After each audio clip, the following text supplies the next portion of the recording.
All right, well, let's take a look at that week ahead. We know the Fed Chair Powell's two-day congressional testimony will be watched for signs of more hawkishness. This as other Fed voices suggest rates are set to go higher for longer. Here with more, Yahoo Finance's Jennifer Schonberger. Hey, Jennifer. Good morning, Rochelle. Fed Chair Powell heads to Capitol Hill Tuesday in the first of his 2 days of semi-annual testimony to Congress on monetary policy, where he's expected to talk tough on inflation and reiterate that ongoing increases in interest rates are needed. The Fed chair isn't likely to commit to any particular policy stance, but warned that as he did in February, that if we continue to get higher inflation reports or jobs reports that are stronger than expected, the Fed may need to raise rates more than what's been priced in by investors. Friday will bring a fresh look at the jobs market with the February employment report. More rate hikes that could cause job losses could draw rebuke from progressives like Senator Elizabeth Warren, who has taken Fed Chair Powell to task in the past that rate hikes could hurt the job market and cause a recession.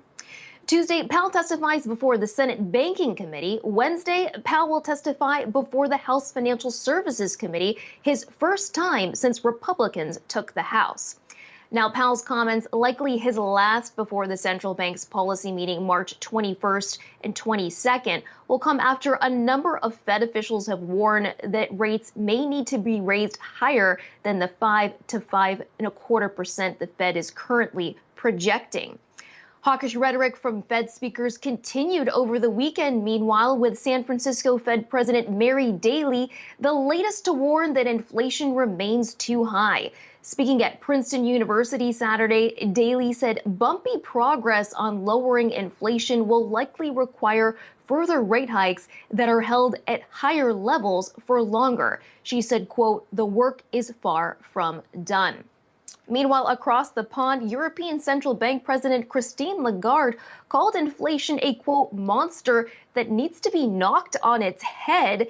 She said that further rate hikes are likely, inflation running at about 8.5% in Europe. Rochelle? All right. Thank you very much, Jennifer, for that update. Interesting because we know that inflation, of course, they had a milder winter there with energy prices, so still a tough time for Europe as well.